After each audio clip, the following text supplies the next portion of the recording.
எப்பவும் ஒரு கதையை சொல்லி ஆண்டுடைய வார்த்தைக்கு நேராக போகிறது எனக்கு ரொம்ப பிடிக்கும். அமெரிக்க தேசத்தில் இதை போன்ற ஒரு அழகான இன்னும் பிரம்மாண்டமான ஒரு கத்தீட்ரல்,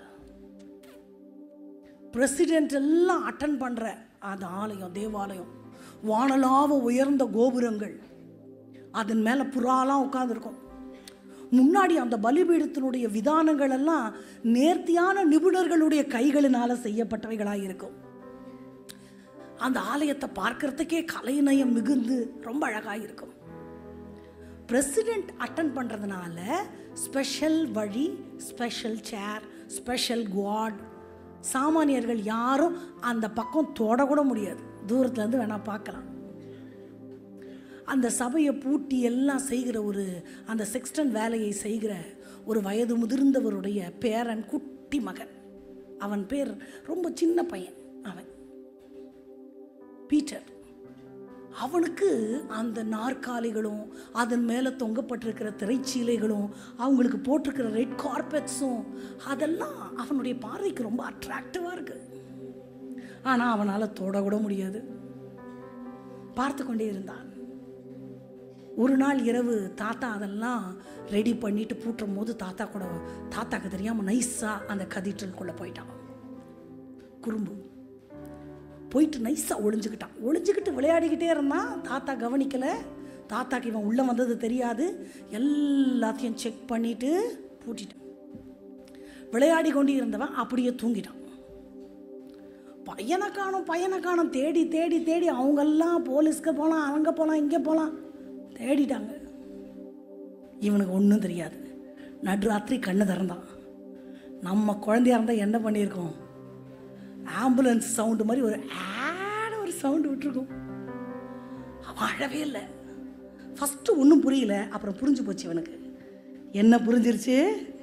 நம்ம நைஸாக தூங்கிட்டோம், இங்கே சிக்கிக்கிட்டோம். அடுத்து என்ன பண்ணான்னா வேகமாக எழுந்து அந்த பிரசிடெண்ட்டுக்கு ரெடி பண்ணி வச்சுருக்க சேருக்கு போயிட்டான். அந்த ரெட்டு மேட்டை காலில், ரெட் கார்பெட்டெல்லாம் காலில் தடவி பார்க்குறான், கைகளால் தடவி பார்க்குறான். போனால் அந்த சேர் எட்டலை. ஏறி அந்த துணியை பிடிச்சி ஏறி அதில் உட்காந்துக்கிட்டான். கைகளெல்லாம் கை வைக்கிற இடத்த தடவி பார்க்குறான், சீட்டை தடவி பார்க்குறான். தனியாக வேற இருக்கிறான். இவனுக்கு சந்தோஷம் தாங்கவே முடியல. இத்தனை நாள் அவனுக்கு அது எட்டாக்கணி. இன்னைக்கு அவனுக்கு சந்தோஷம், உட்கார்றதுக்கு இடம் கிடச்சிச்சு. உட்கார்ந்தவர் சும்மா இருப்பாரா? பார்த்தாரு, சட்டையில் ஒரு பின் இருந்துச்சு. அந்த பின்னை எடுத்து கை வைக்கிற இடத்துல, கோண கையெழுத்தில் பீட்டர் என்று தனது முத்திரையை பதித்தார்.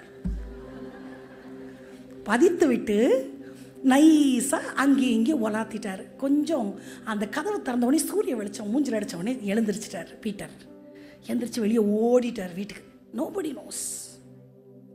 எங்கடா போனேன், அங்கே இருந்தேன், இங்கே இருந்தேன், என்னமோ சொல்லி எப்படியோ மவனே நீ வந்து சேர்ந்திய. அம்மாவுக்கு சமாதானம் ஆயிடுச்சு. தட் வெரி டே மார்னிங் அதே மாதிரி கத்தீட்ரல் சர்வீஸ் ஆரம்பிக்க போகுது. அழகழகான இசைக்கருவிகள், வீணை, வயலின் எல்லாம் போட்டு அப்படியே இதை மாதிரி பிரசன்னத்தோடு ஆராதனை ஆரம்பிக்குது. பிரசிடெண்ட் வராரு. பின் ட்ராப் சைலண்ட். அழகாக அந்த ரெட் கார்பெட்டில் வந்து அந்த ஆசனத்தில் உட்கார்ந்தாரு பிரசிடெண்ட்டு. கையை வச்சா என்னமோ கீறுது. என்ன வேலை? மெதுவாக ஆராதனை முடித்த உடனே நான் உட்கார்ற சேரில் இந்த கோணக்கெழுத்தில் எழுதி வச்சது யார்? I want to meet that person. எல்லாரும் பயந்துட்டாங்க. மிரட்டில் who is Peter? I want to know who is Peter over here. இவன் ரொம்ப பெருமையாக பிரசிடெண்ட் நம்மளை கூப்பிட்றாருன்னு முன்னாடி போயிட்டான். எதுக்குன்னு தெரிஞ்ச பிறகு பயமாக போச்சு. அவருக்கு அவனை பார்த்தவனே சிரிப்பு வந்தது. How dare you got my chair? You wrote your name? உனக்கு எப்படி இவ்வளோ தைரியம் வந்ததுன்னு கேட்டார். பயந்தான் முதல்ல. அவர் சிரித்த உடனே உண்மையை சொன்னான். தனியாக இந்த ஆலயத்துக்குள்ளே இருக்கும்போது உனக்கு பயமா இல்லையா? பயமாகவே இல்லைன்னா. ஏன்? எனக்கு இந்த சேரை தொடர பாக்கியம் கிடைச்சிச்சு அப்படின்னு தோணுனதுக்கப்புறம் இருட்டை பார்த்து பயம் இல்லை, தனிமையை பார்த்து பயம் இல்லை, அம்மா கூட இல்லைன்னு இல்லை, எதுவுமே இல்லை. To you understand?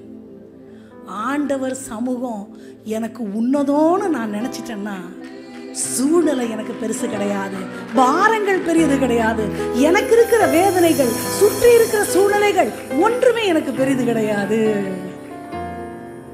எனக்கென உன்னதமான ஒன்றை நான் நியமித்திருப்பேன், ஆனால் என் இருதயம் அதுக்குள்ள இருக்கும். மைனர் போலாமா?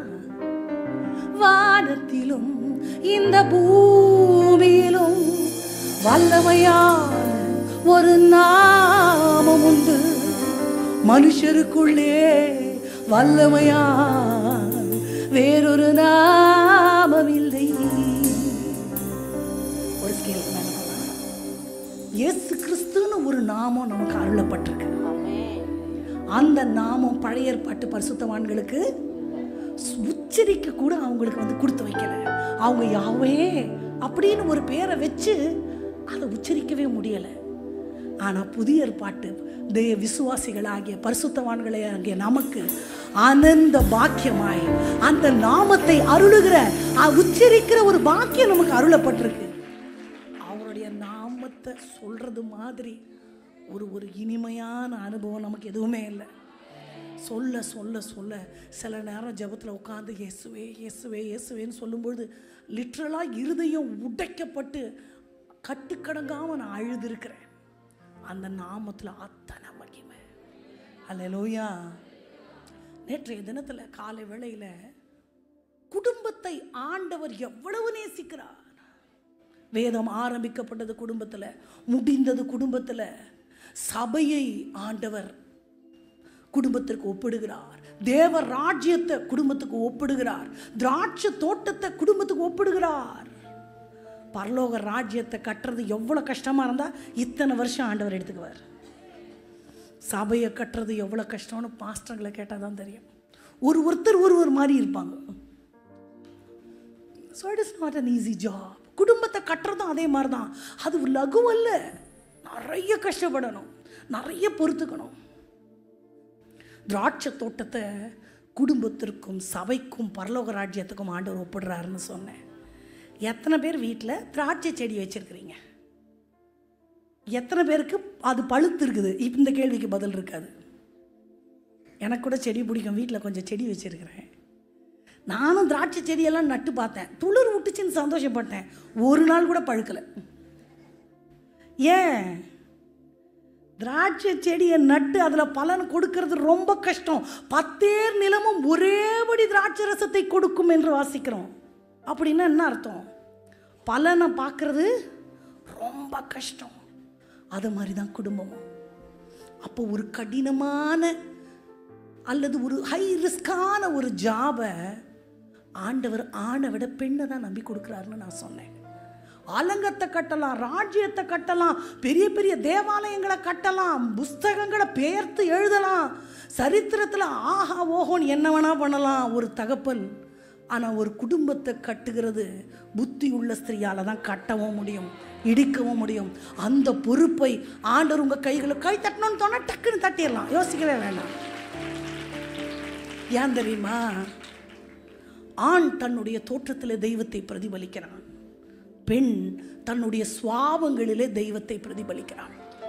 பொறுத்து கொள்வது, சகித்து கொள்வது, அந்த ஜீவனை பாதுகாப்பது, அந்த குடும்பத்தை பாதுகாப்பது, அந்த பெயரை பொறுத்து நல்ல பெயருக்காக போராடுவது, இப்படிப்பட்ட எல்லா தெய்வீக சுவாபங்களின் உள்ளடக்கமாய் பெண் திகழ்கிறாள்.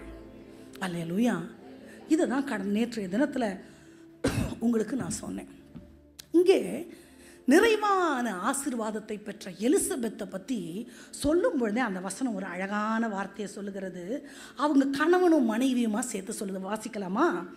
லூக்கா எழுதின சுவிசேஷம் 1 அதிகாரம் 6வது வசனத்தை நம்ம சத்தமாக யாராவது வாசிக்கலாமே? அவர்கள் இருவரும் கர்த்தரிட்ட சகல கற்பனைகளின் படியையும் நியமங்களின் படியையும் குற்றமற்றவர்களாய் நடந்து தேவனுக்கு முன்பாக நீதி உள்ளவர்களாய் இருந்தார்கள். அப்பா, 2 பேருடைய பெயரையும் குறிப்பிட்டு ஒரு அறிமுகத்தை நம்ம பார்க்கிறோம். வேதத்தில் ஒற்றுமையாய் வாழ்ந்த குடும்பங்கள் நிறைய இருக்கு. ஆனால் எல்லாருடைய பெயர்களும் வேதத்தில் ஆக்கில்லா பிரிஸ்கில்லா எப்படி ஆண்டவர் அவங்க ஒருத்தர் பேரை சொல்லும்போது இன்னொரு பேரையும் சொல்லுவார். நான் சொன்னேன் இல்லையா, ஜாடிக்கு ஏற்ற மூடி. அப்படி தான் இந்த இடத்துல சொல்லு ஜாடிக்கிறது மட்டும் நான் சொன்ன கதையை நினச்சின்னு சில பேர் சிரிக்கிறீங்க. பரவாயில்ல, சிரிங்க.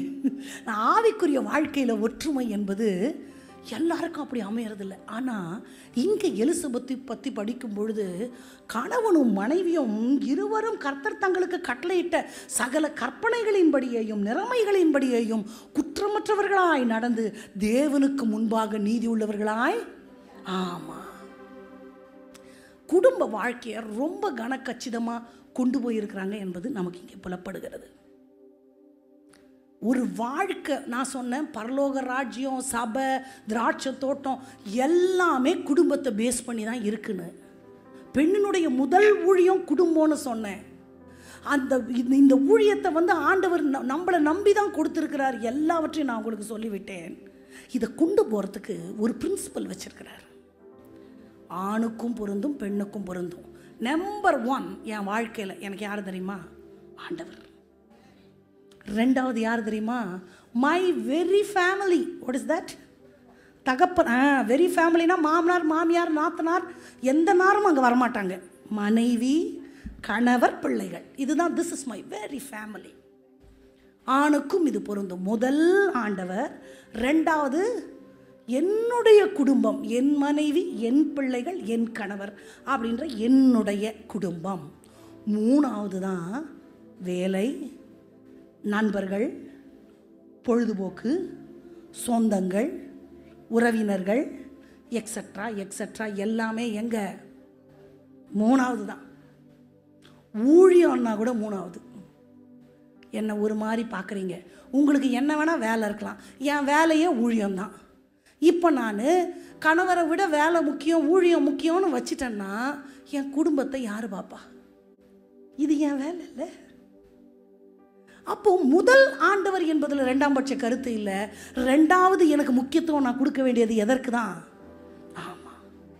இன்னைக்கு என்னன்னா, நான் சொல்கிறேன், உறவு சொந்தங்கள் சில நேரத்தில் உள்ளே வரலாம். ஆனால் நான் கரெக்டாக இருக்கணும். பெண்களுக்கு சொல்கிறேன், எந்த கணவனுமே அப்படியே கண்ணே மணியே தேனேன்னு பொழுதுனைக்கெல்லாம் பேச மாட்டாங்க. யாருமே பேச மாட்டாங்க. பேசுகிறாங்கன்னா அவங்க கொஞ்சம் டேஞ்சரான ஆளுன்னு அர்த்தம். இயல்பாக அப்படி இல்லை கணவர். எந்த ஆணுமே அப்படி இருக்க மாட்டாங்க. பொண்ணு பார்த்தப்ப பேசுவாங்க, எல்லாம் லவ் பண்ணும்போது பேசுவாங்க, நிச்சயம் முடிச்சு பேசுவாங்க. கல்யாணம் ஆன பிறகு சில ஆண்கள் இருக்கிறாங்க, கோச்சிக்க மாட்டாங்க. அவங்க நல்லவங்க, அவங்க அப்படி தான் இருப்பாங்க. அதுதான் பிரின்சிபல். ஆனால் நமக்கு செம்மையாய் தோன்றுகிற வழி என்னென்னா, அது இன்னொரு ஆண் நண்பராக தான் இருக்கணும்னு இல்லை, பெண்களாக கூட இருக்கலாம், அம்மாவாக இருக்கலாம், தோழிகளாக இருக்கலாம். they'll be keep on pampering us. நம்மளை சாப்பிட்டியா, தூங்குனியா? நம்மளுக்கு என்ன தோணும்னா, இந்த மனுஷன் நம்மளை சாப்பிட்டியான்னு கூட கேட்கல, ஏன் தங்கச்சி ஓயாமல் என்னை தொழுது கொண்டே இருக்கிறாள் அப்படின்னு தோணும். ஒருவேளை கணவன் வந்து எப்போ பார்த்தாலும் இப்படி பேசிக்கிட்டே இருப்பியா அப்படின்னா நம்மளுக்கு வந்து அவர் மேலே கொஞ்சம் கோபம் வரும். நீ செத்தனா பொழைச்சியான்னு கூட என்னை கேட்க மாட்டேன். என்னை கேட்குறதுக்கு ஒரு நேர்மையான உறவு தானே, என் தங்கை தானே, என் அம்மா தானே, என் தோழி தானே. அங்கே ஒரு அலாரம் அடிக்கணும். எனக்கு ஃபஸ்ட் அந்த ஆண்டவருக்கு அடுத்த ப்ரிஃபரன்ஸ் நான் யாருக்கு தான் கொடுக்கணும்? அங்கே குடும்பமாக உறவா அப்படின்னா அங்கே உறவு முன்னாடி வந்துடக்கூடாது, குடும்பம் தான் முன்னாடி வரணும். இது எல்லாவற்றுக்கும் பொருந்தும். சில நேரத்தில் பொழுதுபோக்குகள் என்ன சந்தோஷப்படுத்தும், மேபி ஒரு ஃபோன். சில நேரத்தில் என்ன சந்தோஷப்படுத்துகிற வெளியே போகிற ஒரு காரியங்களோ, ஒரு ஷாப்பிங்கோ, ஏதோ ஒன்று என்னை வந்து ரொம்ப சந்தோஷப்படுத்துகிறதா இருக்கலாம். அப்பெல்லாம் இந்த அலாரம் வந்துடணும். வீட்டுக்கார் சொல்கிற வார்த்தையா? கணவருக்கும் இது பொருந்தும். அப்போது அந்த ஆர்டர் எங்கே மாறுதோ அங்கே குடும்பங்கள் சீர்குலையும். நம்பர் 1 ஆண்டவர், ரெண்டாவது நான், என் கணவர். இதுதான் முப்புரி நூல். இந்த முப்புரி நூல் மட்டும் டைட்டாக இருந்துச்சுன்னா எப்பேற்பட்ட கத்திரிக்கோள் வந்தாலும் அதை வெட்ட முடியாது. அடுத்து தான் தேர்டு தான் எல்லாமே. பிள்ளையாகட்டும், சில அம்மாங்களுக்கு பிள்ளை வந்துட்ட உடனே கணவர் எங்கே போயிடுவார்? செகண்டரி ஆகிடுவார். அவர் பரிதாபமாக உட்காந்துருப்பார். இல்லைம்மா, ஆண்டவர் பிள்ளையும் என்னை நம்பி கொடுத்துருக்கிறார், என் கணவரையும் நான் தான் பார்த்துக்கணும். அதை சொல்லுவாங்க, வீட்டுக்காரரை ராஜா மாதிரி பார்த்துக்கிட்டா சொல்லாமே நான் ராணி ஆகிடுவேனா? எப்படி? நான் ராணி ஆகிறதுக்கு கிரீடம் வைக்கணும்னு அவசியமே இல்லை. அவர் ராஜாவாக இருந்தால் நான் ராணி தான். இதற்கு நிறைய உதாரணங்களை என்னால் சொல்ல முடியும். ஆனால் நான் மிக சுருக்கமாய் எலிசபெத் தன்னுடைய குடும்ப வாழ்க்கையையும் ஆண்டவருக்கு அடுத்த காரியங்களையும் நேர்மையாய் கொண்டு போனதை பார்த்தோம். ரொம்ப அழகாக அவங்க அதை கொண்டு போனதுனால தான் அவங்க பெயர் அதில் இடம் பெற்றிருக்கிறது. அங்கே நிறைவான ஆசீர்வாதத்தை பெற்றாள் என்று ஒரு வரியை நம்ம பார்க்கிறோம். என்ன ஆசீர்வாதம்? நேற்று மாலை தினத்தில் வந்தவர்களுக்கு தெரியும். பை த வே, ஆசீர்வாதம் என்பது என்ன? பணமா, புகழா, அந்தஸ்தா, ஆண்டவரா?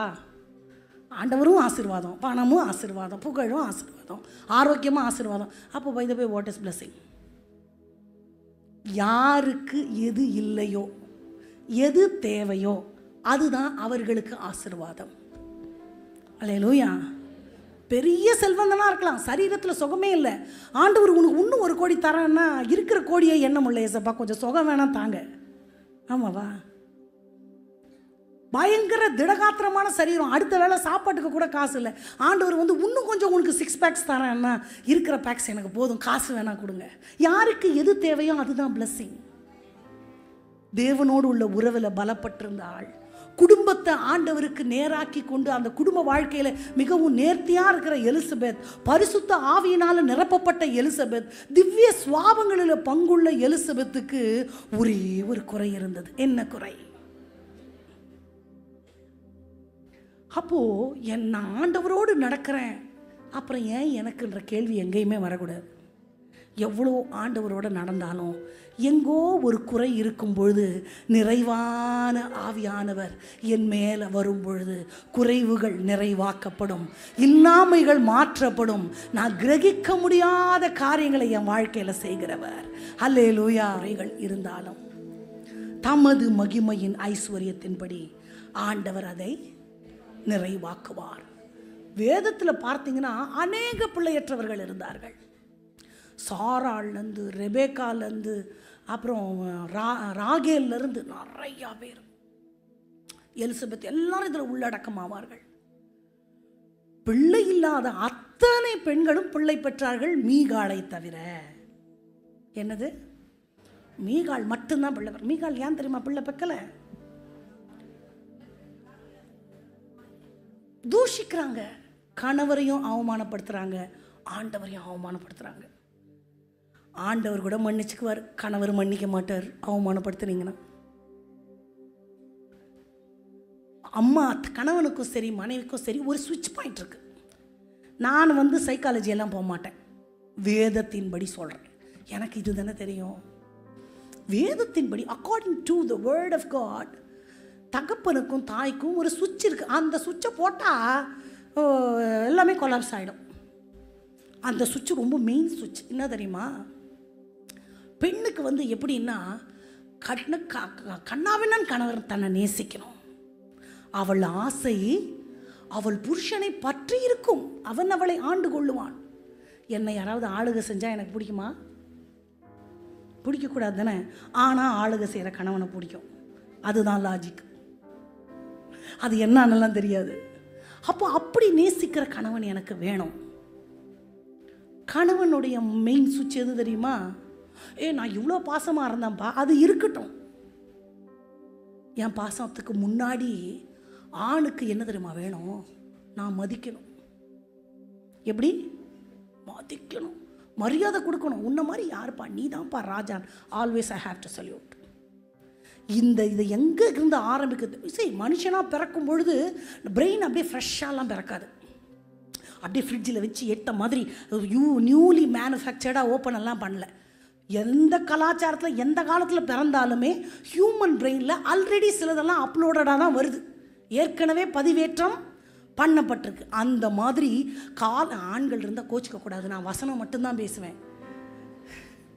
ஆணுடைய மனதில் நிறைய பதிவேற்றங்கள் இருக்கிறது. எஸ்தர் புஸ்தகம் எப்போ? ஏசப்பா பிறக்கிறதுக்கு முன்னாடி 2000-3000 வருஷத்துக்கு முன்னாடி போனோம்னா, நீ கூப்பிட்டு வசதி வரலையா? நீ இருந்த நிலைமை என்ன? நீங்கள் உங்களை பார்த்தா சொந்தக்கார மாதிரி இது ஓப்பனாக சொல்கிறாங்க. அத்தனை பேரும் குடிக்காரன். எவனாவது கையை பிடிச்சி இழுத்தா கூட என்னான்னு தெரியாது வீட்டுக்காருக்கு. அந்த அம்மா எப்படி போயிருக்கும்? போக மாட்டேன்ருச்சு. ராஜா குடி போதை தெளிஞ்சு அமைதியாக இருந்தார். கூட இருப்பாங்கல்ல மெமுக்கான், பிஸ்தா, குஸ்தா எல்லாம். அந்த பிஸ்தாங்கெல்லாம் வந்து என்ன தெரியுமா சொல்லும், ராஜா ராஜா இந்த வஸ்தியை தயவு செய்து விளக்கு. அப்படி என்னப்பா தப்பு செஞ்சா? உன்னை மதிக்கலை, இந்த விஷயம் பெண்களுக்கு தெரிஞ்சா எல்லா பொண்ணும் என்ன பண்ண மாட்டாங்க. அப்போ அங்கே மூளையில் என்ன இருக்கு? யார் மதிக்கிறாங்களோ இல்லையோ, சமுதாயம் மதிக்குதோ இல்லையோ, என் மனைவி என்னை மதிக்கணும். ஏய், நான் இவ்வளோ பாசம் வச்சுருக்கிறேன்ப்பா, உன் பாசம் யாருக்கு வேணும்? என்னை முதல்ல சல்யூட் பண்ணு. இதுதான் ஒரு ஆணுடைய மைண்டில் இருக்குது. அதனால நான் சொல்கிறேன், நமக்கு தெரியாதது ஒருவேளை கணவருக்கு தெரியலாம். அதே மாதிரி கணவருக்கு தெரியாதது நமக்கு தெரிந்திருக்கலாம். அறிவு இருக்கான்னு கேட்டோம்னா முடிஞ்சுது.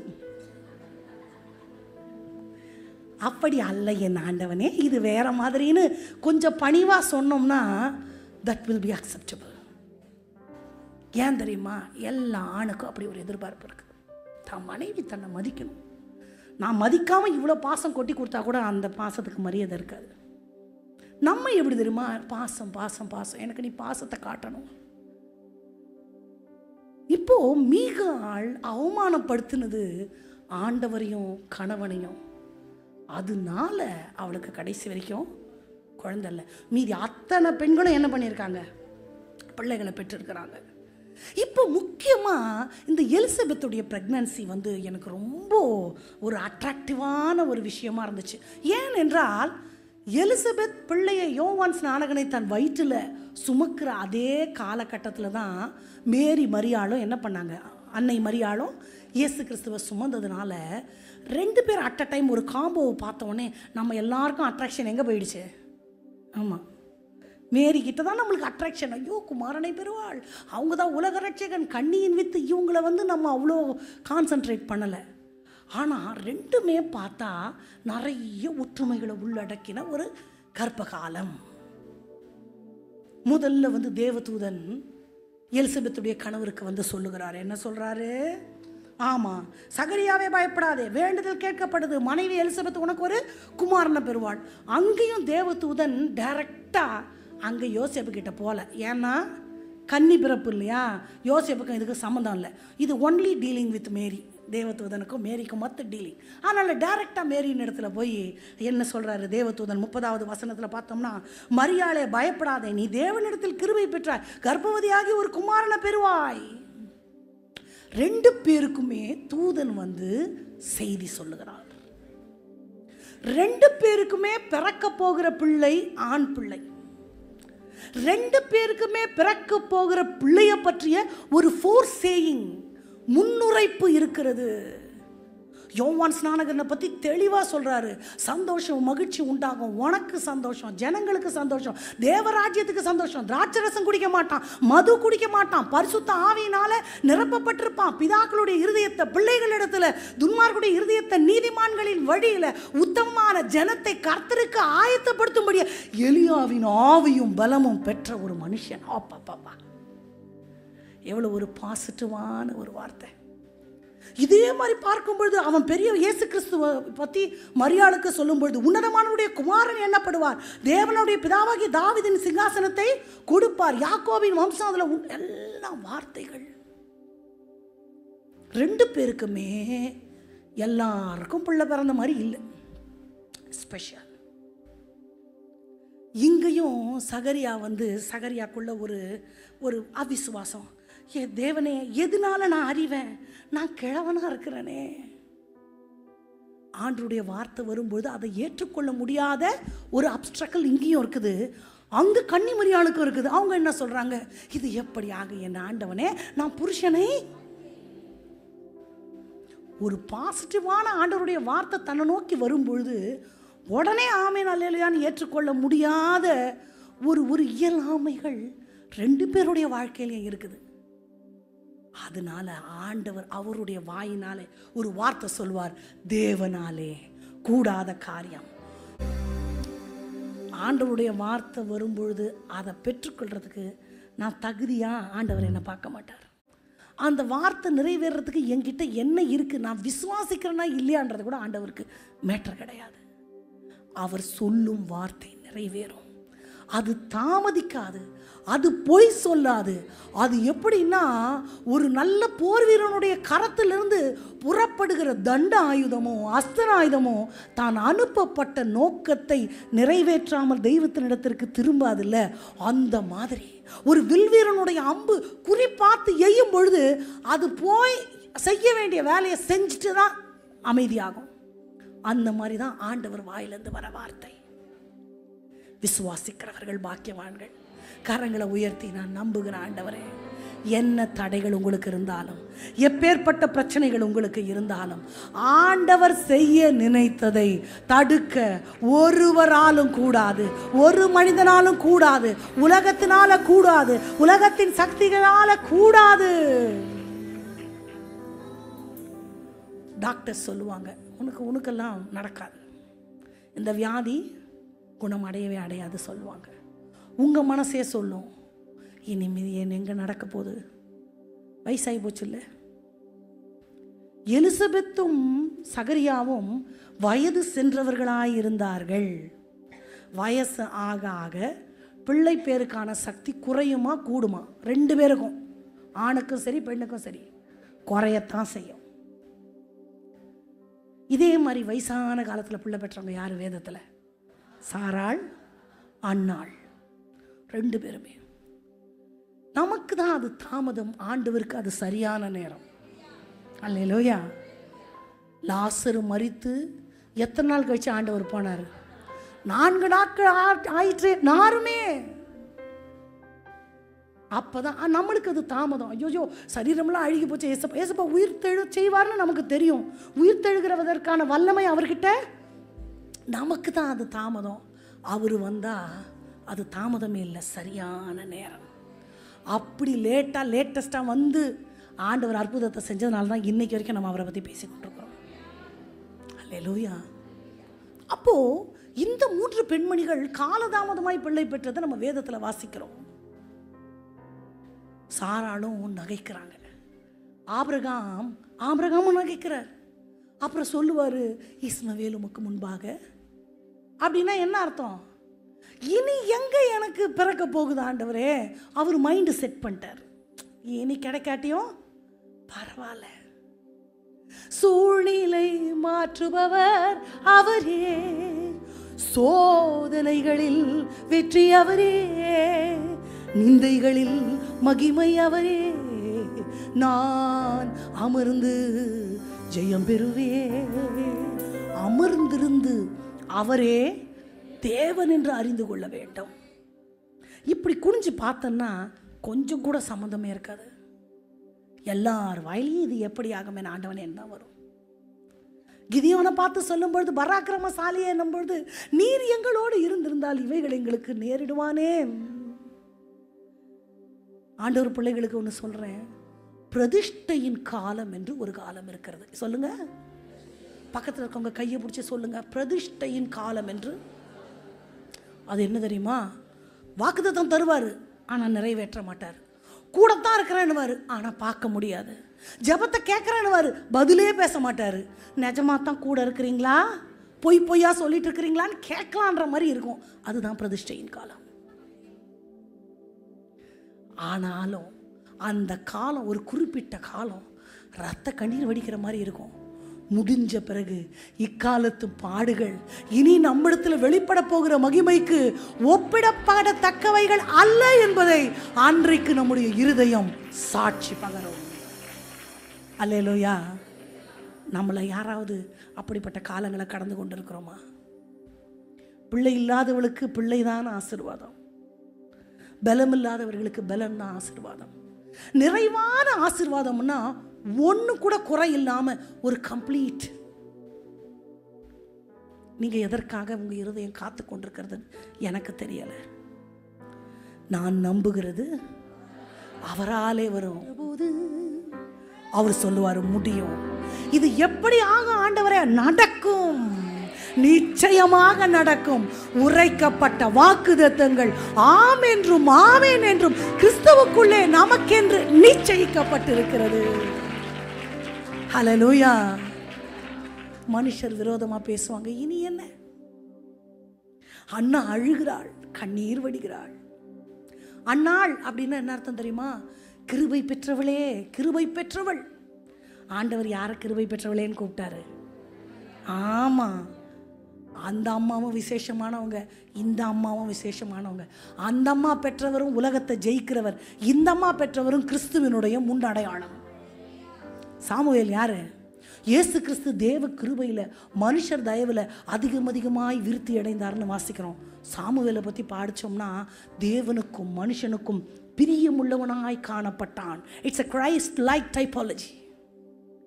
அப்போ இந்த லேட்டாக யாராவது ப்ரெக்னன்சிக்கு வெயிட் பண்ணிட்டு இருக்கிறீங்க, உண்மையாகவே என்ன நிஜமாவே ஆண்டவர் ஒரு பெரிய தேவ மனுஷனையோ தேவ மனுஷியையோ தீர்க்கதரிசியையோ உங்கள் கர்ப்பத்தில் ஆண்டவர் உற்பவிக்க சித்தம் கொண்டு இருக்கிறார். இன்னைக்கு போய் எழுதி வச்சுக்கோங்க, தேவனால் பிறக்கிறது அது உலகத்தை ஜெயிக்கும்.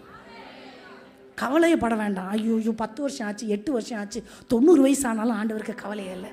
ஆண்டவருக்கு எல்ஷடாய்னு ஒரு நாமம் இருக்குல்ல. எல்ஷடாய்னா சர்வ வல்லவர்னு நமக்கு தெரியும்.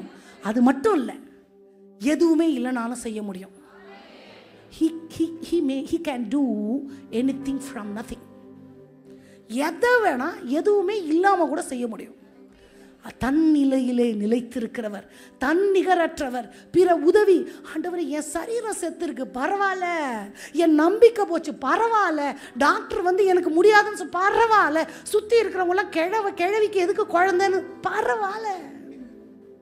நான் எதுக்காக தெரியுமா வாழ்கிறேன்? அவர் சித்தத்தை நிறைவேற்றும்படி. நான் நம்புகிறது அவராலே வரும். அவருடைய வார்த்தையிலே நான் காலூன்றி நிற்கிறேன். மனுஷரோ உலகமோ என்னுடைய மனசாட்சியோ எது பேசுறத பற்றியும் எனக்கு, என் தேவனால் உயருவேன், தேவனால் நான் வளருவேன். சொல்லுவோமா? தேவனால் நான் உயருவேன், தேவனால் நிச்சயம் நடக்கும், நிச்சயம் நடக்கும். சுற்றி உள்ள கண்கள் அதை பார்க்கும், நிச்சயம் நடக்கும். ஒரே ஒரு விசை, நிச்சயம் நடக்கும், நிச்சயம் நடக்கும். சுற்றி உள்ள கண்கள் அதை பார்க்கும். அல்லேலூயா.